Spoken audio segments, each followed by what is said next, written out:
Hey, everybody. We have the offensive security team here from Secure IT 360 bringing you this week's Threat Intel Brief. And in this week's episode, we're going to be talking about threat actors using Bloodhound for post compromise enumeration, UNC 3524, Mandiant's new report, new initial access trends, and unauthenticated RCEs in F5 Big IP. So, the first kind of action item here, first item on our list is Bloodhound. So, Talus released a quarterly report just recently, and it's just yet again another example of threat actors using Bloodhound for post compromise enumeration. And just to level set, and for those unaware, Bloodhound is a super popular Active Directory enumeration tool. It's very popular amongst pen testers and threat actors alike. It allows you to essentially map and graph your domain. You can find attack paths and all sorts of good stuff. And for accuracy's sake, SharpHound is actually the name of the collection tool. So when we talk about, threat actors using Bloodhound, they are using Bloodhound. That's the GUI tool, so you can show the graph and see everything. SharpHound is the actual collection tool. Yeah, and just also to kind of build on that for a second, there are like a million variations of SharpHound, and so in literally every language, I think, right, that executes on Windows, and maybe some stuff that executes on Linux. I'm not sure, but that's part of what makes detection super tough, I think. Yeah, definitely. There's a PowerShell ingester, there's a C# ingester, there's Python tools that are built for running it with credentials from a Linux environment. There's a very large community around Bloodhound, and it's a really great tool that we use on Pentest all the time.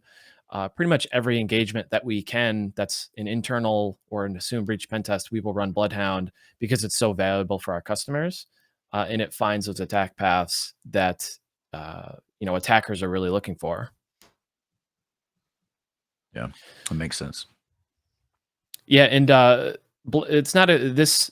So this threat report by Talos kind of highlights the need for running these things and for using these things in your environment. And Bloodhound, it's not exclusive to Bloodhound. There's other tools that do this post-compromise enumeration. AD Find is one. If you've read a lot of threat reports recently, that one's very popular as well. So this post-compromise enumeration is a very common technique in something that we like to use and help defenders get a handle on, um, figuring out where those attack paths are. Yeah, and I think what makes this solution elegant or unique to me, at least, is it's not focused on the tool, right? And so what I mean by that is a lot of defensive strategies kind of revolve around a very specific technique or a very specific sub tooling. But in this case, and this is true for all decoy tokens, right? Because decoy tokens exist in like multiple ways and can be scattered all over the enterprise, even embedded in documents and stuff like that. But I like that approach because it doesn't care about the tooling or even the process for that matter. It just cares somebody is targeting Active Directory, and so you should know about it. Yeah, definitely. One of the things that kind of frustrates us as pen testers is canary tokens or honey tokens, decoys scattered around an environment. And by frustrate, you mean like make it hard for us Exactly, make it hard for us in a as good pen way, testers in a good way, right? That's right? when we see an environment that has canary tokens, we're like, yes, that's awesome, because it's a high fidelity alert, low false positive, and it's a great early warning system for things like this. So we Mhm. always encourage, our clients on engagements to use things like this. Yeah. And there's a number of creative ways to go about, looking for this type of behavior in your environment. And like you said, Brad, it's important to focus on the behavior, not necessarily the tool, because the tool can change, but the techniques themselves and the behavior is really tried and true, and it'll not vary significantly over time, right? Yeah, I agree. Cool. So the next one on our list is Mandiant put out. They published a couple of reports this week, actually, and a number of different things. But one that caught my eye was this UNC 3524. I spy on your email. Is the name of it. And uh, kind of the story goes here is Mandiant introduced this uncategorized threat actor threat group, and it's newly discovered, supposedly kind of focused on espionage, and they target emails. So their whole goal, I guess, is bulk email collection, and they focus on targets that deal with things like corporate development, mergers and acquisitions, large corporate transactions, things like that. And what I really found interesting about this report and this group is the way that they uh, maintain access to an environment. So they use something called Quiet Exit, which is their back name of their backdoor that they deploy on network appliances. So the report that made it released says they use things like SANs, load balancers, wireless access points, things like that uh, to maintain access to an environment. So I thought that was kind of unique. I think there was a lot of commentary about that in the community. Kind of an interesting way to maintain access to an environment. So something that immediately comes to mind. So Tyler and Jordan can speak to this a little bit too. Is how often do you guys see IoT style um, devices like internet facing on external pen tests? Are you talking like firewalls and Yeah, things so of that so I'm matter? thinking like IoT, like devices that do miscellaneous activities. So like IP cameras, load balancer interfaces, which we're going to talk about one actually in just a minute. But the devices that probably shouldn't be on the public internet that a bad actor like this might be able to use. Like it's not uncommon, right, on external I'd say pen it's tests. probably coin flip, whether an organization has one or doesn't. Yeah, yeah. That's kind of been my experience too. Is we see enough IP cameras on the public internet that like we had to put a dedicated process for dealing with them, and dedicated attack tools. So it's that flipping common that we see those things. We So also see a lot of phone systems, especially in like retirement homes and things like that that are rather outdated on what their technology field is. I didn't even think about that as an IoT object. That's a good point. Yeah, so I would imagine those are the kind of devices that these guys are dropping. What'd you call it, Spencer? They The call it Quiet Exit, I guess is the name of the back door. Wow. Yeah. They're so creative in their naming. Yep. Yeah, that's the cool thing to do is to like give these malwares cool names. Same with threat groups, right? Like I forget the name of the one that I was reading about today. Something Panda. It was a Chinese threat group or something like that. But all these, I think the fun thing to do is give these like threat groups funny names. Yeah. Kind of humanizes them a bit or something. I don't know, but that's kind of the thing to do, I guess, in threat intel. Well, when I start my botnet, I'm going to name it something like loud entry instead of silent exit, like just to make fun of someone else's malware. I'm just going to Yeah, give it the name that's the opposite of whatever it is, right? yeah, yeah. I like that. I Um, like that. yeah. The one of the things that was interesting too about this was uh, the devices themselves. A lot of times, you access these devices over things like SSH, right? So that could be helpful when you're looking at traffic and you want to harden your defenses. One of the things that we recommend in Tyler and Jordan, you can speak to this too, is on external pen tests, we'll look at all the open ports, we'll look at the attack surface, and a lot of times there's things open that shouldn't be. And SSH is commonly one of those things. There's other protocols that are open that present a risk to environments, right? So that can be used as a way to, you know, uh, audit your attack surface and then harden it, right? Correct. We even see, kind of some web hosts that mimic RDP, and you can get remote desktop through that way and things like that also. Yeah, and Yeah. network security monitor. You can use network security monitoring if you have it, or just any way you analyze your firewall traffic to look for traffic that's large and outbound or over SSH, or tagged as SSH rather, that are over ports other than 22, like the report from Mandiant suggests. So that can be used as a way to kind of help detect some of these groups. Yeah, and as a side note, almost universally when we're doing, I think, internal pen tests, we run into situations where we'll do an egress, like we'll use egress buster or any port, and in like they're allowing everything outbound, right? Like with the exception of a handful of ports. They're if you're allowing things like SSH, FTP, TFTP, any of those file transfer protocols outbound, even on standard ports, man, that is not a standard operating like requirement for most companies. So your average user inside your network does not need to be sending SSH to the public internet.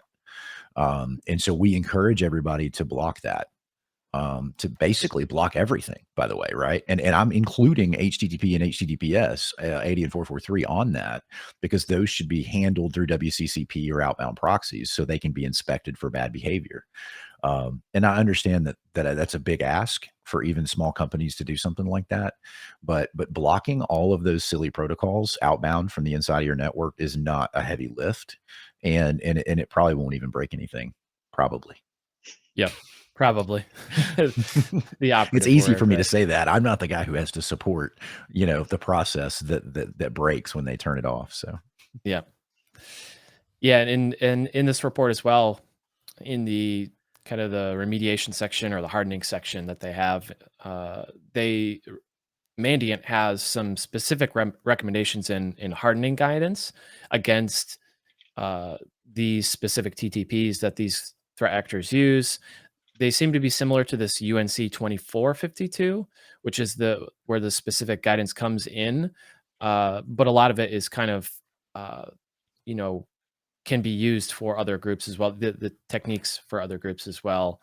Um, so they have a number of recommendations, and they have a good resource in that report and a white paper that talks about some specific guidance for things like protecting Office 365 and making sure that you're hardening those settings, because a lot of those settings, just like Active Directory, are kind of weak by default. So there's some good recommendations in that article.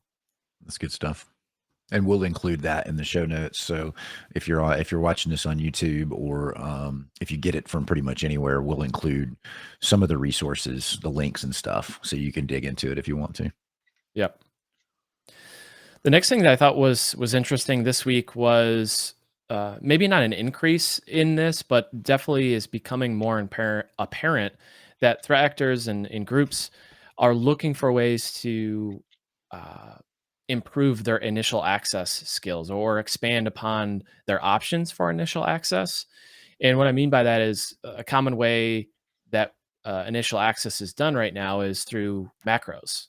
And Microsoft recently announced they're locking it down. They're going to be marking things that uh, come from the internet, right? They're going to use mark of the web, it's called, to mark archive files and things like that, and macros that come from the internet. So threat groups are trying to get ahead of the curve here and try and test out new initial access methods. And one that appears to be super popular, and one I think that we continue to, or we will expect to continue to get more more use out of, and we'll expect threat actors to use more of, is this process or this initial access method of using zip files plus ISOs plus LNKs, which are link files in Windows. And there's a good write-up on the Bumblebee malware campaign that uses this method, and essentially they spearfish the user. They send them some link, right, to OneDrive or whatever, wherever the payload is hosted. That payload is actually a zipped up ISO. Sometimes it's password protected, to make it look more legit, and they give you the password in the email. And then you unzip that ISO, you unzip that archive, and there's an ISO in it. And then the user is instructed to mount the ISO.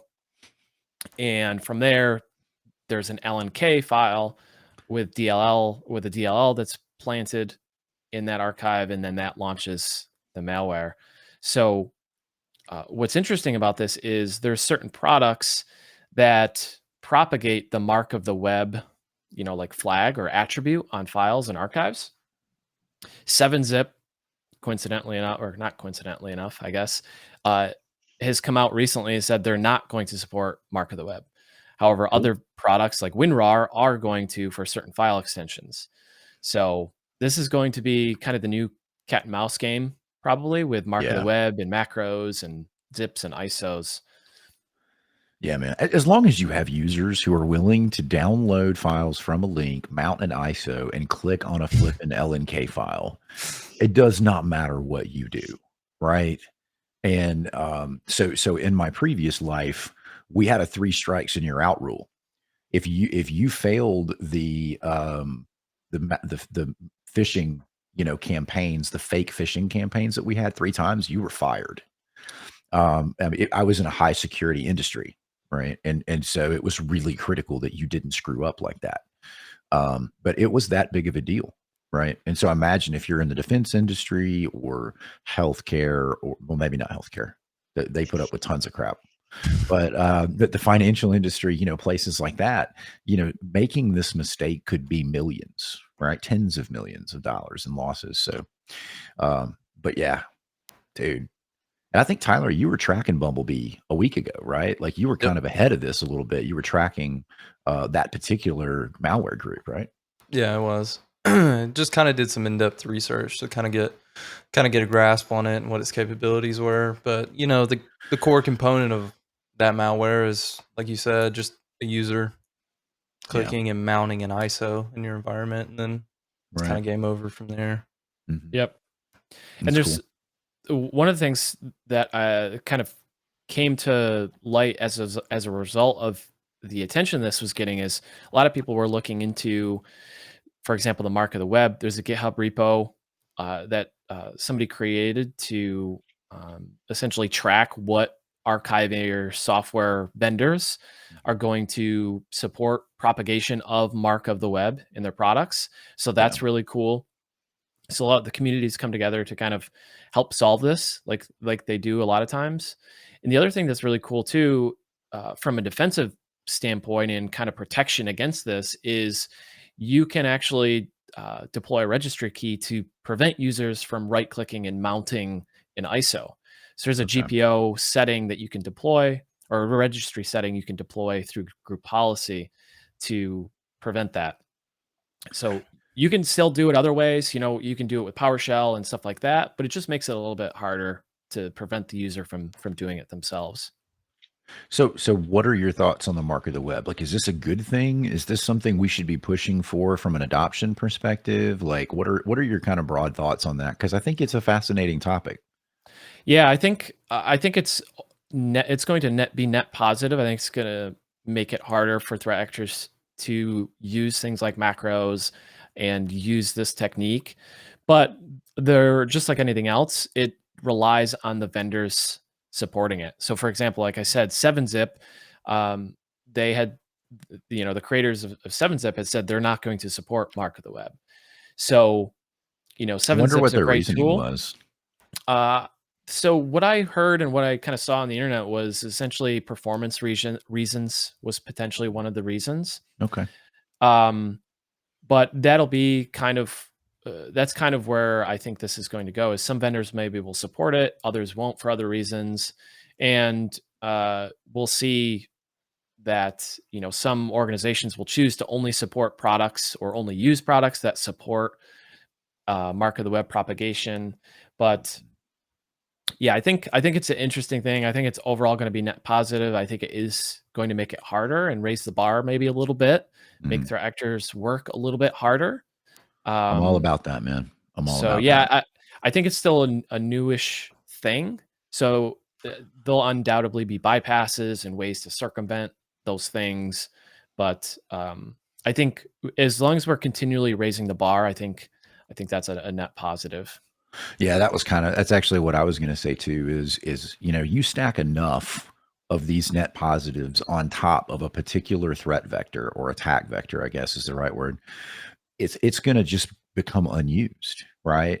You know, 100 years ago, when we were first getting into the initial waves of phishing, we were taking some very basic steps in our industry that was really hurting the fishers and the spammers, and they would just move on. Like you could literally watch on a graph the phishing just drop almost overnight when you started implementing some basic security controls around it, because they wanted better targets. So, organizations can use this along with other things to just make themselves less of a target so that, Yep. I don't know, just interesting stuff.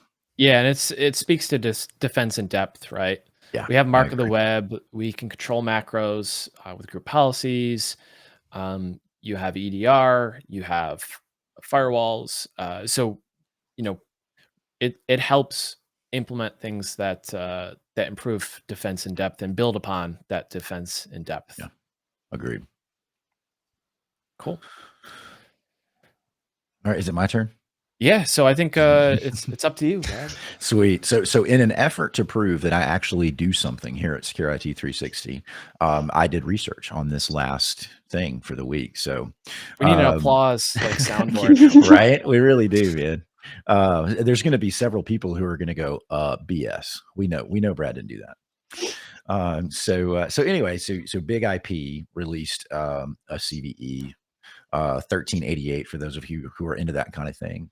And there is a component within the administrative interface that is an API that's used for administrative scripting and automation. They call it, I think, iRest or iControl REST API. And it basically lets you do almost anything you can do if you were logged in to the web interface, the administrative interface. In this particular case, though, the authentication mechanism can be bypassed. And in doing so, an unauthenticated attacker can basically be an administrator on any big IP device. Now, what is big IP and why do we care? Big IP is a load balancing and security appliance that is frequently used for large web applications or more broad proxy and high availability stuff. So it's definitely in use, and it's even more so in use at larger organizations. So there's going to be a lot of big juicy targets for this. Now, I mentioned that it was the administrative interface, and that's an important distinction because you should not have your big IP administrative foot, for lack of a better word, on the internet, right? So, however, Tyler, Jordan, how often do you guys see admin interfaces on the flipping internet for your external pen tests? All the time. Constantly. 80, 90? I won't say 100% because there are no absolutes in our business, but it's a lot. I would even say, I think this year we've seen a couple of big IP admin interfaces on the public internet. I can't remember how many, but it just kind of pings in your mind because big IP has that like red, really distinct logo. Yep. And so anyway, long story short, this is probably something that's going to get weaponized sooner rather than later. It looks to be pretty straightforward, by the way. If you're familiar with developing attacks on APIs, especially like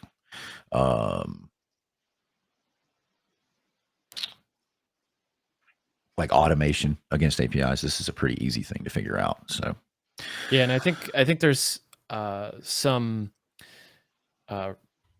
research that suggests that there are groups or researchers, maybe harmless security researchers, scanning for this on the internet, scanning for big IP devices, right? Looking for these things. I think it was CISA has released some information about, searches against F5 management interfaces. So threat actors or researchers or whoever is scanning the internet for these devices. So if you put in a device on the internet, it's undoubtedly going to get scanned, whether it's scanned by a bad actor or by Shodan or a researcher. Once something's on the internet, it's going to get scanned, it's going to get poked. Yeah. And things like this are a pretty big risk when it's just exposed on the internet like that, because the internet's getting scanned in mass all day, every All day. day. Yeah. And I would even say, right, we usually try to write up if someone has a what we consider to be an administrative interface that's public facing. We'll try to write them up in the pen test report. You know, if I'm an IT manager right now at a medium to large firm and I know I'm using big IP services, I'm going to look at that config right now. I want to make sure that I control. They stole that nomenclature from Apple, I'm sure, that my eye control REST interface is only internally facing. And if I have the mechanisms by which to do it, I'm going to block access to that, even from the inside, right? Because the last thing I want to do is part of a threat actor's foothold is to reach out, grab my security appliance, and start massaging its insides, right? So, you know, not cool. But but the remediation is yet again, and I'm going to kind of go back a little bit to all of the things we've talked about today, in some capacity or another, are hindered by best practices. Okay. So emails with links in which, you know, you can sandbox and inspect, going back to the, you know, I think it was Mandiant's report. And so this is a perfect example, like don't have admin interfaces on the internet, you know, so follow best practices from a basic security perspective, and half the stuff we talked about today goes away or is at least hindered in some capacity. So cool. Nice. All right. So that's all we have, folks. You know, tune back in next week for another episode of This Week in Review. And also, you know, we'll put some links to our blog and you know, other resources in the description. So however you're consuming this, there's probably some accompanying fun to go with it, you know. So that's it, folks. Have a good weekend. We'll see you. Thanks, everybody.